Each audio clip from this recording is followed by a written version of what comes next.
हरे कृष्णा। राधे राधे आप सभी को। तो आज हम बात कर रहे हैं शिवरात्रि की, जो कि 15 फरवरी को है। तो आज मैं आपको बताने वाली हूँ कि शिवरात्रि की पूजा हम कैसे करेंगे, कैसे व्रत रखा जाएगा, कैसे 4 प्रहर की पूजा करनी है। आज मैं आपको इस वीडियो में सारी जानकारी दूंगी। जो शिवरात्रि का त्यौहार है वह फाल्गुन मास के कृष्ण पक्ष की चतुर्थी तिथि को शिवरात्रि के रूप में मनाया जाता है। इस दिन महाशिवरात्रि का पर्व है। तो कोई भी व्रत त्यौहार हमें कैसे करना है, तो सबसे पहले हमको उस दिन सुबह जल्दी उठना है। उसके बाद हमको एक स्वच्छ वस्त्र धारण करने हैं और पूरे घर में गंगाजल छिड़कना है। उसके बाद एक चौकी लगा लें, वो हम पूर्व दिशा की ओर लगाएंगे और उस पर बिना टूटे हुए मतलब अक्षत चावल उस चौकी पर हम रखेंगे। उसके बाद आपके घर में जो भी शिव पार्वती भगवान की फ़ोटो है, क्योंकि इसमें दोनों की फ़ोटो होनी चाहिए, वो हम वहाँ पर स्थापित करेंगे और इसमें गणपति जी भी बने हुए होने चाहिए। उसके बाद हमको सबसे पहले एक कलश स्थापित करेंगे। उस कलश पर हम पहले नीचे थोड़ी सी चावल की ढेरी बनाएंगे, उस पर थोड़ा गंगाजल छिड़केंगे और उसके ऊपर हम कलश रखेंगे। उसके बाद उस कलश में गंगाजल डालेंगे और उसके बाद उसमें सिक्का, सुपारी और थोड़े से चावल डालेंगे। हल्दी की गांठ हो तो वो भी डाल सकते हैं, नहीं तो पाउडर वाली जो हल्दी आती है वो भी डालेंगे और उसमें एक पुष्प भी डाल देंगे और उस कलश पर हम स्वास्तिक बना देंगे और उस पर एक जो मौली होती है, कलावा होता है, वो लपेट देंगे। क्योंकि देखिए, ये साल भर की पूजा होती है, ये कोई छोटा मोटा त्यौहार नहीं है, ये एक बहुत बड़ा त्यौहार है महादेव का। ये जो त्यौहार है ये बहुत बड़ा त्यौहार है, इसलिए हम इसको बहुत अच्छे से मनाएंगे। और हम हो सके तो अशोक के पत्ते अपने घर के बंधनवार के रूप में ज़रूर लगाएंगे, क्योंकि जब भी कोई शुभ कार्य होता है तो हमको अपने घर पर बंधनवार अवश्य लगा देने चाहिए। यहाँ पर हम तिल के तेल का दीपक या घी का दीपक भी जला सकते हैं। और आपको एक बड़ी थाली लेनी है, उसमें पूजा की जो भी सामग्री है वो हमको उसमें स्थापित करनी है, मतलब स्थापित रखनी है। और जो पार्थिव शिवलिंग अगर हम बना रहे हैं तो वो भी आपको बनाना है। वो मिट्टी के द्वारा बनाया जाता है और उसमें पानी की जगह हम गंगाजल का इस्तेमाल करते हैं। और हम ऐसा ही इसी तरीके से महादेव की पूजा करना शुरू करेंगे। तो वैसे तो सुबह में भी आप पूजा करेंगे, लेकिन हम प्रदोष काल में महादेव की पूजा अवश्य हम करेंगे। वैसे तो हमको 4 पहर पूजा करनी है, लेकिन हमको 2 बार तो हमको अवश्य ही पूजा करनी है। उसके बाद शिवरात्रि की पूजा में शिवलिंग के अभिषेक का विशेष महत्व माना जाता है। आप कच्चा दूध ले लें या फिर एक साथ ही पंचामृत बना लें। पंचामृत के लिए दूध, दही, घी, शक्कर, शहद, इस तरीके से हमको पंचामृत बनाकर महादेव का अभिषेक करना है और आपकी जो भी मनोकामना है वो अपने महादेव से कहनी है। हो सके तो आप गन्ने के रस से भी महादेव का अभिषेक कर सकते हैं, ये भी महादेव को बहुत प्रिय है।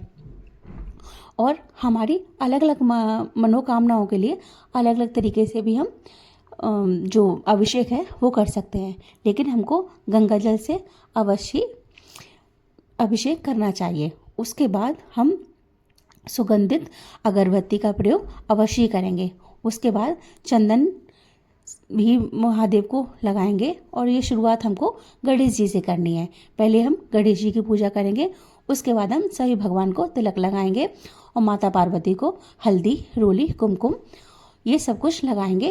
और आज के दिन हम माता पार्वती को सिंदूर अवश्य चढ़ाएंगे तथा माता पार्वती को हम श्रृंगार का जो भी सामान है वो भी हमको अवश्य चढ़ाना चाहिए, जिसमें सिंदूर और आलता होना आवश्यक माना जाता है। इसी तरीके से हम भगवान शिव की पूजा करेंगे। और जो ये जल है वो बच जाता है, वो हमको तुलसी जी में नहीं डालना होता है, बल्कि बाकी जो पेड़ पौधे हैं उनमें हम ये अब डाल सकते हैं। और माता पार्वती को आज लाल चुनरी भी आप अवश्य चढ़ाएंगे और फूलों की माला भी अवश्य चढ़ाएंगे। बेलपत्ती के भी हम महादेव पर अवश्य चढ़ाएं, क्योंकि बेलपत्र जो होता है महादेव को बहुत ही ज़्यादा प्रिय होता है। तो हम बेलपत्र 2, 5, 7, 11, 21, 51, 108 जितने बेलपत्र आपको मिल जाए उतने बेलपत्र हम महादेव पर अवश्य ही चढ़ाएंगे। और हमको अपने प्रभु से अपने सौभाग्य के लिए और अपनी मनोकामना पूरी के लिए हमको ज़रूर ही पूजा या मनोकामना मांगनी है। उसके बाद आता है प्रदोष काल।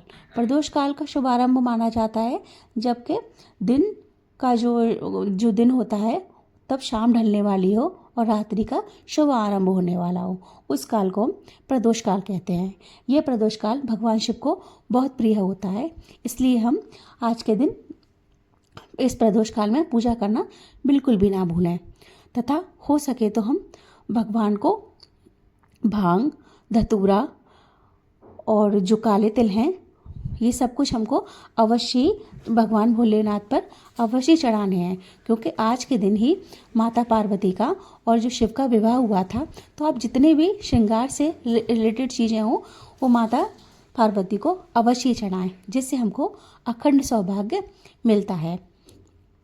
और हमको कोई भी मिठाई अपनी पसंद अनुसार ज़रूर चढ़ानी चाहिए और जो फल हैं वो भी हमको अवश्य भोलेनाथ को अर्पित करने चाहिए।